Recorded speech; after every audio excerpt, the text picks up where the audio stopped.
Chapter 2 of 32 Caliber by David McGibeny.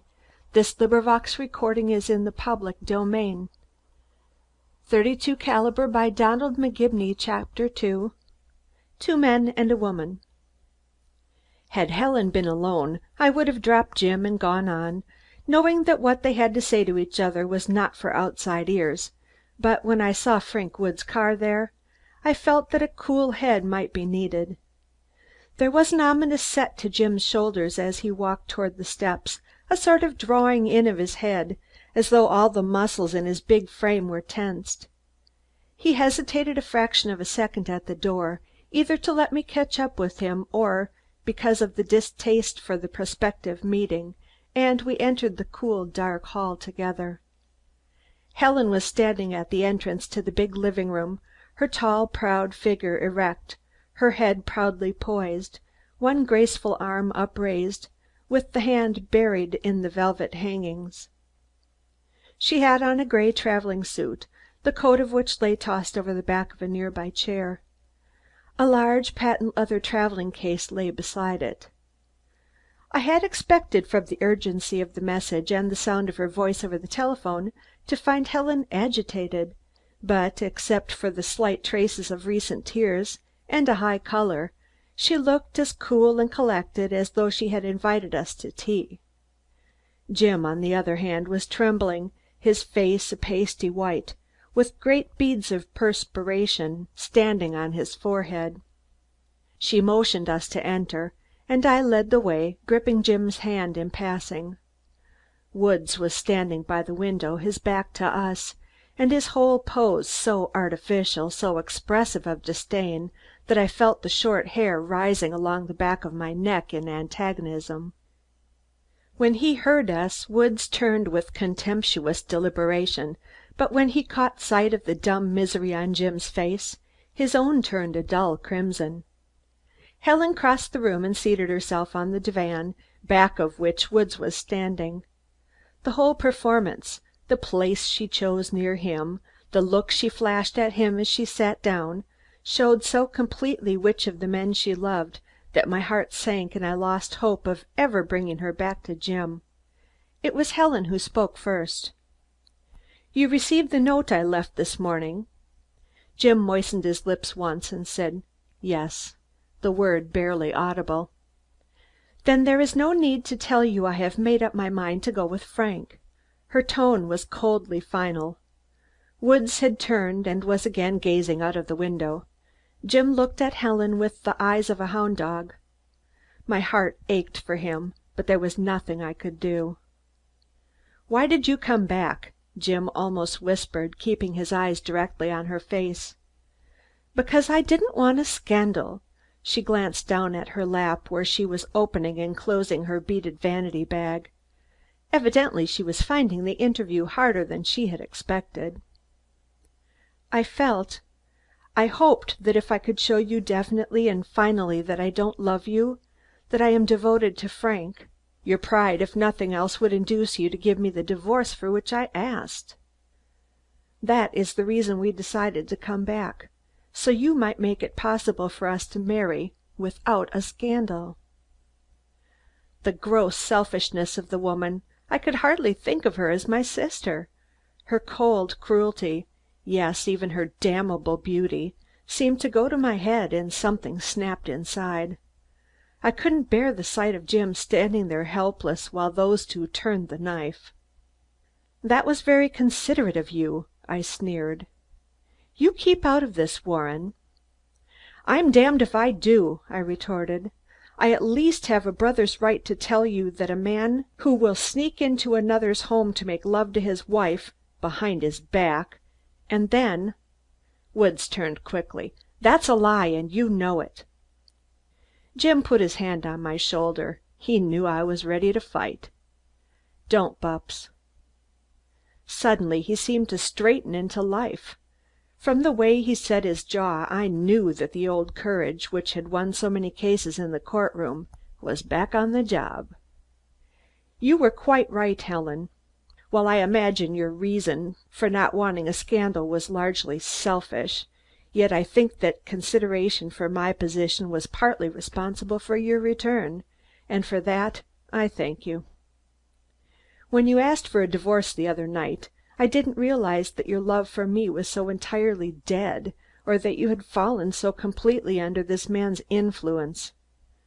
Under the circumstances, I shall give you a divorce, if only to keep you from taking matters into your own hands. I shall not do it until I have satisfied myself that your new love is real, that the man is worthy of it. If there is anything in Wood's life that does not bear looking into, I'll find it out. If he has done anything in his past that is likely to hurt you in the future, I shall know it, and you shall know it too before you take this irrevocable step." Woods flushed for a moment when Jim spoke of digging into his past, but laughed easily and said, "You're getting a bit melodramatic, aren't you?" "Better melodrama than tragedy," Jim responded bitterly. "Helen has told you she doesn't love you, and that she does love me. This morning she was ready to face the scandal of leaving her husband to go with me to live, openly, unmarried, until you could get a divorce. That rather answers your first point, doesn't it? It makes me think no better of you that you should have agreed to such a sacrifice." "I never expected to win the husband's love at the same time I won his wife's," Woods responded evenly. Never have I seen murder shine out of a man's eyes as it did out of Jim's at that moment. Each man measured the other across the narrow space, and I longed that the laws of civilization might be swept aside, so that the two might tear at each other's throats for the woman they loved. Both men were powerful, and neither feared the other. "As to looking up my past," Woods continued, "one might think you were the father of the lady, and I a youthful suitor. While I recognize no right of yours to meddle in my affairs, the fact that I was sent to America as the duly accredited agent of the French government should have some weight. They are not accustomed over there to hiring thugs and cutthroats to carry out their business." "This is all beside the point," Helen broke in. "May I ask, Jim, where I am going to stay, and what I am going to do while you are investigating Frank's past?" "You are going to stay here." "Here? But where will you stay?" "I'm going to stay here with you." Woods came around the divan. "Look here, Felderson, can't you see Helen doesn't love you, that you've lost?" "Keep back," warned Jim huskily. "She can't stay here with you. She's no more your wife than if she had never married you. Do you think I'll allow her to stay in this house, be forced to endure your attentions?" "Who are you to say what you will or won't allow?" Jim roared, his eyes blazing. "You came into my house as my guest and stole my most precious possession. Get out of here before I kill you." Wood's face was white. For 1 minute I felt sure the two men would settle matters then and there. Suddenly he turned and said, "Come, Helen." "She stays here!" Jim cried. Helen had arisen from the divan when the two men came together. Now she stepped forward. "I'm going with Frank. We came back here more for your sake than our own. We tried to give you a chance to do the decent thing, but I might have known you wouldn't. With all your protestations of love for me, when I ask you to do the one thing that would show me that love, the one thing that would make me happy, you not only refuse, but you insult the man who means everything in the world to me. If I had ever loved you in my life, what you have just said would have made me hate you. As I never loved you, I despise and loathe you now." She started to pass him, but he grabbed her by the shoulders. His face was white and drawn, and his eyes were the eyes of a madman. He lifted her up bodily and almost threw her on the divan, crying, "By God, you stay here!" Jim turned just as Woods rushed, and with a mighty swing to the side of the head, sent him crashing into the corner. Dazed as he was, he half struggled to his feet, and when I saw him reach beneath his coat, I sprang on him and wrenched the revolver from his hand.